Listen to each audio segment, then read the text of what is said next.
क्या कहती है अखिलेश यादव की कुंडली? क्या वो फिर से मुख्यमंत्री बन पाएंगे? क्या योगी आदित्यनाथ और उनकी कुंडली में समानता है? और क्या वो योगी को हरा पाएंगे? और क्या अखिलेश यादव पर कोई लांछन लगने वाला है? और क्या अखिलेश यादव के दिन जो बुरा समय था वो निकल गया, सिर्फ अच्छे दिन ही आने वाले हैं? आज इसी की करेंगे चर्चा। तो बिना देर गवाए शुरू करते हैं अखिलेश यादव की कुंडली से। अखिलेश यादव की कर्क लगन की कुंडली है। आपके सबसे पहले सवाल का जवाब दूं उससे पहले एक छोटा सा कुंडली विश्लेषण कर देता हूं, उसके बाद फिर उन सवालों के जवाब दूंगा। अखिलेश यादव की कर्क लगन की कुंडली है। लग्न में शुक्र बैठा है, आरामदायक आदमी है जीवन में। लग्न में बुध बैठा है, और बुध कहां का मालिक है?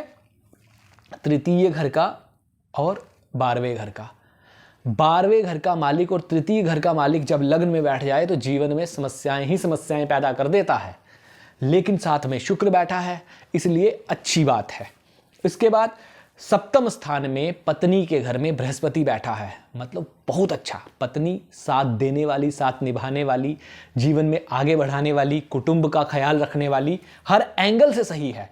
तो लेकिन बृहस्पति जो है वो नीच का है, मतलब पत्नी सब कुछ सही है, लेकिन फिर भी आप पत्नी का इतना इनपुट नहीं ले पाएंगे अपने राजनीतिक जीवन में।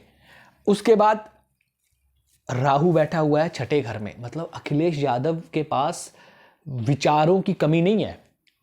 ऐसा सोच सकते हैं, कल्पना कर सकते हैं जो गजब है इनके पास। मतलब कुदरत की तरफ से एक होता है ना, आदमी बहुत ज़्यादा दूर की सोच सकता है, भविष्य में क्या हो सकता है उस प्रकार की प्लानिंग कर सकता है, स्ट्रेटजी बना सकता है। तो ये स्ट्रेटजी बनाने वाला राहु इनका छठे घर में बैठा हुआ है। मंगल इनका भाग्य घर में बैठा हुआ है, बृहस्पति अपने मित्र के घर। मतलब भाग्य है तभी तो मुलायम सिंह यादव जी के घर में पैदा हुए। भाग्य था, जो आदमी भी बड़े लीडर्स के घर में पैदा होता है उसका भाग्य तो वैसा ही होता है। तो मंगल भाग्य घर में बैठा हुआ है। लेकिन द्वादश घर में सूर्य, शनि, चंद्र, केतु, पितृदोष। इस जन्म में भी पितृदोष, पुराने जन्म में भी पितृदोष। ये जो चारों इकट्ठे हो गए, धन भाव का मालिक इनके द्वादश घर में जाके बैठ गया। मतलब जीवन भर इनका जो धन है उससे रिलेटेड इन पर आरोप लगते ही रहेंगे। तो ये इनकी जर्नल होगी कुंडली की विश्लेषण। अब बात, क्या अखिलेश यादव का समय अच्छा आ गया है? क्या योगी आदित्यनाथ को टक्कर दे पाएंगे? योगी जी की कुंडली का विश्लेषण मैं 2 बार कर चुका हूं। मैंने दोनों वीडियोस ऊपर लिंक में लगाए हैं, आप देख सकते हैं कि अभी योगी जी को कौन सी दशा चल रही है और योगी जी का ओवरऑल क्या है।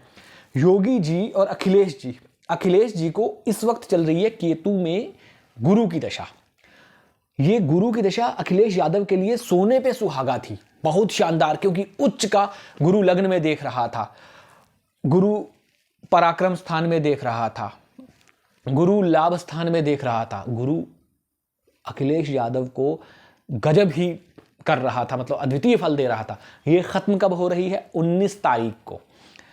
इसी फरवरी में 19 तारीख को केतु में बृहस्पति की दशा।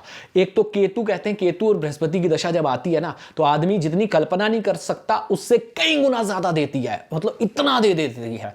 एक तो केतु, ऊपर से बृहस्पति, मतलब अखिलेश यादव ने जो ना सोचा वो हुआ, और इतना हुआ कि गजब, लोग देखते ही रह गए। अब केतु के बाद अखिलेश यादव को जो दशा आ रही है वो आ रही है शनि की। और शनि कहाँ बैठा है? शनि बैठा है द्वादश घर में। और कर्क लग्न में शनि वैसे भी कारकांश नहीं है, क्योंकि ये 8वें घर का और सप्तम घर का मालिक है। और सप्तम घर के तो ठीक है, लेकिन जो 8वें घर में इसकी मूल त्रिकोण राशि आ रही है उससे होगा क्या? इन पर लांछन लगेगा, इन पर कोई बड़ा आरोप लगने वाला है, इनकी राजनीतिक मुश्किलें बढ़ने वाली हैं। और ये कब तक रहेंगी? 3/26 तक। चुनाव तो तब तक होना नहीं है, तो 3/26 तक इन पर कोई बड़ा आरोप लगेगा, इन पर राजनीतिक, इनका चरित्र हनन हो सकता है, क्योंकि शनि इनका 12वें घर में बैठा हुआ है और शनि के साथ केतु है। मतलब दोनों एक दूसरे के साथ जब हो जाते हैं तो एक दूसरे के दुश्मन हो जाते हैं।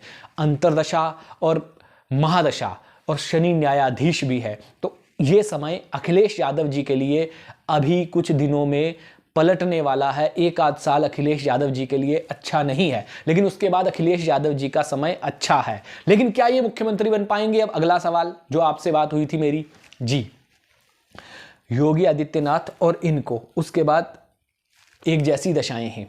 फर्क इतना है, इनका शुक्र कमजोर है, योगी आदित्यनाथ का ज्यादा ताकतवर है, यौवन में उनका है, और इनका जो है वो शुक्र बाल्यावस्था में है। तो जिसका ग्रह ज्यादा पावरफुल है, जिसकी एनर्जी ज्यादा है, वह भी लाभ स्थान में बैठा हुआ है, और इनके लग्न के लिए शुक्र कारक नहीं है लेकिन लग्न स्थान में बैठे, उनके लग्न में वह भी कारक नहीं है लेकिन बैठा हुआ लाभ स्थान में है। तो इसलिए, और एक तो उनके लग्न में राज दरबार को भी देख रहा है योगी जी के, तो योगी जी को शुक्र की दशा ज्यादा बेटर रहेगी बजाय अखिलेश यादव के। अखिलेश यादव जी के लिए भी शुक्र की दशा अच्छी है। अगर उनका योगी जी से सामना ना हो तो अखिलेश यादव जी भी मुख्यमंत्री बन सकते हैं, लेकिन अगर उनका मुकाबला योगी जी से होगा तो इनके मुख्यमंत्री बनने के चांस थोड़े कम हैं, लेकिन इनका परफॉर्मेंस ओवरऑल बहुत अच्छा रहेगा। कुल मिलाकर अखिलेश यादव जी का एक साल अभी अच्छा नहीं है, इन पर लांछन लगने वाला, कोई धार्मिक चरित्र हनन हो सकता है किसी टाइप का भी। आज की कुंडली विश्लेषण में इतना ही। अगर आप भी चाहते हैं कि मैं आपकी कुंडली का विश्लेषण करूं और या किसी और बड़ी सेलिब्रिटी या नेता की कुंडली का विश्लेषण करूं तो मुझे कमेंट बॉक्स में बता सकते हैं। जिनके सवाल ज़्यादा होंगे, मतलब जिस नेता के बारे में लोगों के प्रश्न ज़्यादा होंगे, मैं उसी का कुंडली विश्लेषण करूंगा। आप भी अपनी कुंडली का विश्लेषण करवाना चाहते हैं तो मेरे दिए गए इस नंबर पर संपर्क कर सकते हैं, मैं आपकी कुंडली का भी विश्लेषण कर दूंगा। बहुत बहुत धन्यवाद। ये थी अखिलेश यादव की कुंडली। बहुत से लोग बहुत दिनों से प्रश्न पूछ रहे थे, इसीलिए ये बनाई कि अखिलेश यादव की कुंडली कीजिए, अखिलेश यादव की कुंडली कीजिए। तो मैंने कहा आज अखिलेश यादव की कुंडली कर ही देते हैं। तो अगले हफ्ते फिर मिलेंगे एक अच्छी सी नए कुंडली विश्लेषण के साथ। आज के लिए इतना ही, धन्यवाद।